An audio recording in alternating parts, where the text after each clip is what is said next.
ਅਗਲੀ ਜਿਹੜੀ ਹਰਜੋਤ ਸਿੰਘ ਦੀ ਗੱਲ ਕਰਦੇ ਜਾਈਏ I-5 ਦੇ ਉੱਤੇ ਮਾੜੀ ਇੱਕ ਖਬਰ ਆ ਰਹੀ ਆ। ਓਰੇਗਨ ਦੇ ਇਲਾਕੇ ਚੋਂ ਇਹ ਖਬਰ ਆਈ ਆ। 7 ਜਾਣਿਆਂ ਦੀ ਇਸ ਦਰਦਨਾਕ ਹਾਦਸੇ ਦੇ ਵਿੱਚ ਮੌਤ ਹੋ ਗਈ ਆ।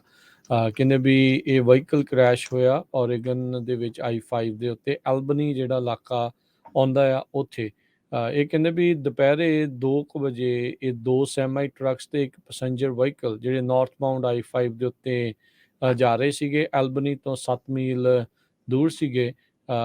ਜਿਹੜਾ ਸੈਂਟੀਐਮ ਰੈਸਟ ਏਰੀਆ ਆ ਉਸ ਦੇ ਨਜ਼ਦੀਕ 7 ਅਡਲਟ ਕਹਿੰਦੇ ਇਸ ਹਾਦਸੇ ਦੇ ਵਿੱਚ ਮਾਰੇ ਗਏ ਆ।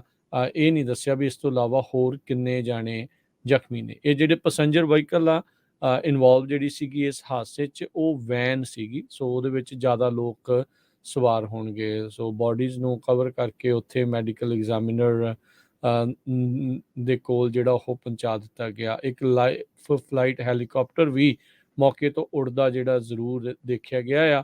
ਕਹਿੰਦੇ ਵੀ 2 ਸੈਮੀ ਟਰੱਕਸ ਦੇ ਵਿੱਚ ਇਹ ਜਿਹੜੀ ਵੈਨ ਆ ਉਹ ਸੈਂਡ ਵਿੱਚ ਹੋ ਗਈ। ਬਹੁਤ ਕਹਿੰਦੇ ਜ਼ੋਰਦਾਰ ਜਿਹੜੀ ਇਹ ਟੱਕਰ ਜਿਹੜੀ ਉਹ ਹੋਈ ਆ ਤੇ ਇਸ ਦੇ ਵਿੱਚ 7 ਜਾਣਿਆਂ ਦੀ ਮੌਤ ਹੋਈ ਆ। ਸੋ ਕਾਫੀ ਭਿਆਨਕ ਹਾਦਸਾ ਇਹ I-5 ਦੇ ਉੱਤੇ ਵਾਪਰਿਆ। ਇਹ ਨਾਰਥ ਬਾਉਂਡ ਲੇਨਸ ਦੇ ਉੱਤੇ ਕੱਲ ਘਟਨਾ ਇਹ ਵਾਪਰੀ ਆ। ਉਹ ਕੁਛ ਚਿਰ ਦੇ ਲਈ ਤਾਂ ਬੰਦ ਰਹੀ। ਫਿਰ ਉਸ ਤੋਂ ਬਾਅਦ ਦੇ ਵਿੱਚ ਰਾਤ ਤਾਈਂ I-5 ਨੂੰ ਉੱਥੋਂ ਖੋਲ ਦਿੱਤਾ ਗਿਆ ਸੀ। ਸੇਲਮ ਤੇ ਯੂਜੀਨ ਵਾਲਾ ਜੋ ਏਰੀਆ ਹੈ ਉਹਦੇ ਵਿਚਕਾਰ ਖੇਤੀਬਾੜੀ ਦਾ ਏਰੀਆ, ਉੱਥੇ ਇਹ ਵਾਪਰੀ ਹੈਗੀ ਆ। ਜੇ ਆਪਣੇ ਕਿਸੇ ਸਰੋਤੇ ਨੂੰ ਟਰੱਕਰ ਨੂੰ ਵੀ ਕੋਈ ਜਾਣਕਾਰੀ ਹੋਈ ਜੋ ਉਧਰ ਜਾ ਰਿਹਾ ਸੀ ਜਾਂ ਆ ਰਿਹਾ ਸੀ, ਜ਼ਰੂਰ ਪੰਜਾਬੀ ਰੇਡੀਓ USA ਤੇ ਕਾਲ ਕਰਕੇ ਦੱਸ ਦਿਓ 408 272 5200 ਤੇ। ਕਿਉਂਕਿ ਦੋਨੋਂ ਹੀ ਟਰੱਕ ਸੈਮੀ ਟਰੱਕ ਸੀਗੇ, ਉਹਨਾਂ ਦੇ ਵਿੱਚ ਜੋ ਵੈਨ ਆ ਉਹ ਰਗੜ ਹੋ ਗਈ। ਵੈਨ ਦੇ ਵਿੱਚ ਜੋ ਬੰਦੇ ਸੀ 7 ਜਾਣੇ, ਉਹਨਾਂ ਦੀ ਮੌਕੇ ਦੇ ਉੱਤੇ ਹੀ ਕਹਿੰਦੇ ਮੌਤ ਹੋ ਗਈ ਹੈਗੀ ਆ। ਹਾਲਾਂਕਿ ਜਿਸ ਤਰ੍ਹਾਂ ਤੁਸੀਂ ਦੱਸਿਆ ਹੀ ਆ ਵੀ ਲਾਈਫ ਫਲਾਈਟ ਹੈਲੀਕਾਪਟਰਸ ਨੂੰ ਵੀ ਲਿਜਾਇਆ ਗਿਆ ਤੇ ਕਾਫੀ ਲੰਮਾ ਸਮਾਂ I-5 ਬੰਦ ਰਿਹਾ ਤੇ ਰਾਤੀ ਉਸ ਨੂੰ ਫਿਰ ਖੋਲ ਦਿੱਤਾ ਗਿਆ। ਇਹ ਜੋ ਟਰਾਂਸਪੋਰਟੇਸ਼ਨ ਆਫੀਸਰਸ ਆ ਓਰੀਗਨ ਸਟੇਟ ਡਿਪਾਰਟਮੈਂਟ ਦੇ, ਉਹਨਾਂ ਨੇ ਦੱਸਿਆ ਐਲਬਨੀ ਜਿੱਥੇ ਐਕਸੀਡੈਂਟ ਹੋਇਆ ਆ ਸੇਲਮ ਤੇ ਯੂਜੀਨ ਦੇ ਵਿਚਾਲੇ 70 ਮੀਲ ਸਾਊਥ ਆਫ ਪੋਰਟਲੈਂਡ ਆ। I-5 main south interstate highway ਹੈਗਾ ਵੈਸਟ ਕੋਸਟ ਦੇ ਵਿੱਚ। ਕੈਨੇਡਾ ਤੋਂ ਕੈਲੀਫੋਰਨੀਆ ਨੂੰ ਹਜ਼ਾਰਾਂ ਦੀ ਗਿਣਤੀ ਦੇ ਵਿੱਚ ਤੇ ਇੱਥੋਂ ਹੀ ਕੈਨੇਡਾ ਨੂੰ ਜੋ ਟਰੱਕ ਆ ਉਹ ਜਾਂਦੇ ਹੈਗੇ ਆ। ਅਗਲੀ ਜਿਹੜੀ ਹਰਜੋਤ ਸਿੰਘ ਦੀ ਗੱਲ ਕਰਦੇ ਜਾਈਏ I-5 ਦੇ ਉੱਤੇ ਮਾੜੀ ਇੱਕ ਖਬਰ ਆ ਰਹੀ ਆ। ਓਰੇਗਨ ਦੇ ਇਲਾਕੇ ਚੋਂ ਇਹ ਖਬਰ ਆਈ ਆ। 7 ਜਾਣਿਆਂ ਦੀ ਇਸ ਦਰਦਨਾਕ ਹਾਦਸੇ ਦੇ ਵਿੱਚ ਮੌਤ ਹੋ ਗਈ ਆ। ਕਹਿੰਦੇ ਵੀ ਇਹ ਵਹੀਕਲ ਕ੍ਰੈਸ਼ ਹੋਇਆ ਓਰੇਗਨ ਦੇ ਵਿੱਚ I-5 ਦੇ ਉੱਤੇ ਐਲਬਨੀ ਜਿਹੜਾ ਇਲਾਕਾ ਆਉਂਦਾ ਆ ਉੱਥੇ। ਇਹ ਕਹਿੰਦੇ ਵੀ ਦੁਪਹਿਰੇ 2 ਕੁ ਵਜੇ ਇਹ 2 ਸੈਮੀ ਟਰੱਕਸ ਤੇ ਇੱਕ ਪੈਸੇਂਜਰ ਵਹੀਕਲ ਜਿਹੜੇ ਨਾਰਥ ਬਾਉਂਡ I-5 ਦੇ ਉੱਤੇ ਜਾ ਰਹੇ ਸੀਗੇ। ਐਲਬਨੀ ਤੋਂ 7 ਮੀਲ ਦੂਰ ਸੀਗੇ। ਜਿਹੜਾ ਸੈਂਟੀਐਮ ਰੈਸਟ ਏਰੀਆ ਆ ਉਸ ਦੇ ਨਜ਼ਦੀਕ 7 ਅਡਲਟ ਕਹਿੰਦੇ ਇਸ ਹਾਦਸੇ ਦੇ ਵਿੱਚ ਮਾਰੇ ਗਏ ਆ।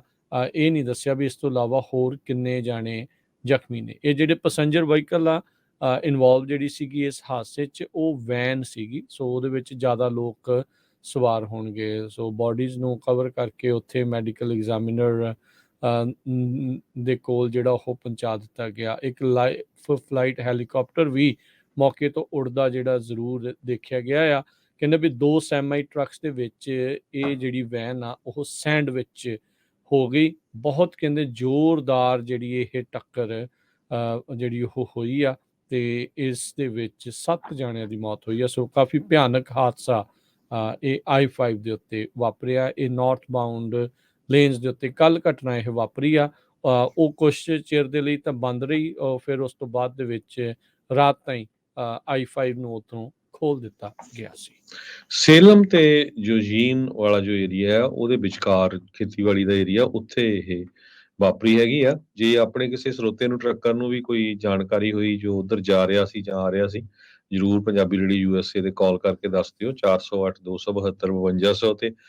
ਕਿਉਂਕਿ ਦੋਨੋਂ ਹੀ ਟਰੱਕ ਸੈਮੀ ਟਰੱਕ ਸੀਗੇ, ਉਹਨਾਂ ਦੇ ਵਿੱਚ ਜੋ ਵੈਨ ਆ ਉਹ ਰਗੜ ਹੋ ਗਈ। ਵੈਨ ਦੇ ਵਿੱਚ ਜੋ ਬੰਦੇ ਸੀ 7 ਜਾਣੇ, ਉਹਨਾਂ ਦੀ ਮੌਕੇ ਦੇ ਉੱਤੇ ਹੀ ਕਹਿੰਦੇ ਮੌਤ ਹੋ ਗਈ ਹੈਗੀ ਆ। ਹਾਲਾਂਕਿ ਜਿਸ ਤਰ੍ਹਾਂ ਤੁਸੀਂ ਦੱਸਿਆ ਹੀ ਹੈ ਵੀ ਲਾਈਫ ਫਲਾਈਟ ਹੈਲੀਕਾਪਟਰਸ ਨੂੰ ਵੀ ਲਿਜਾਇਆ ਗਿਆ ਹੈ ਤੇ ਕਾਫੀ ਲੰਮਾ ਸਮਾਂ I-5 ਬੰਦ ਰਿਹਾ ਤੇ ਰਾਤੀ ਉਸ ਨੂੰ ਫਿਰ ਖੋਲ ਦਿੱਤਾ ਗਿਆ। ਇਹ ਜੋ ਟਰਾਂਸਪੋਰਟੇਸ਼ਨ ਆਫੀਸਰਸ ਆ ਓਰੀਗਨ ਸਟੇਟ ਡਿਪਾਰਟਮੈਂਟ ਦੇ, ਉਹਨਾਂ ਨੇ ਦੱਸਿਆ ਐਲਬਨੀ ਜਿੱਥੇ ਐਕਸੀਡੈਂਟ ਹੋਇਆ ਆ ਸੇਲਮ ਤੇ ਯੂਜੀਨ ਦੇ ਵਿਚਾਲੇ 70 ਮੀਲ ਸਾਊਥ ਆਫ ਪੋਰਟਲੈਂਡ ਆ। I-5 main south interstate highway ਹੈਗਾ ਵੈਸਟ ਕੋਸਟ ਦੇ ਵਿੱਚ ਕੈਨੇਡਾ ਤੋਂ ਕੈਲੀਫੋਰਨੀਆ ਨੂੰ ਹਜ਼ਾਰਾਂ ਦੀ ਗਿਣਤੀ ਦੇ ਵਿੱਚ ਤੇ ਇੱਥੋਂ ਹੀ ਕੈਨੇਡਾ ਨੂੰ ਜੋ ਟਰੱਕ ਆ ਉਹ ਜਾਂਦੇ ਹੈਗੇ ਆ।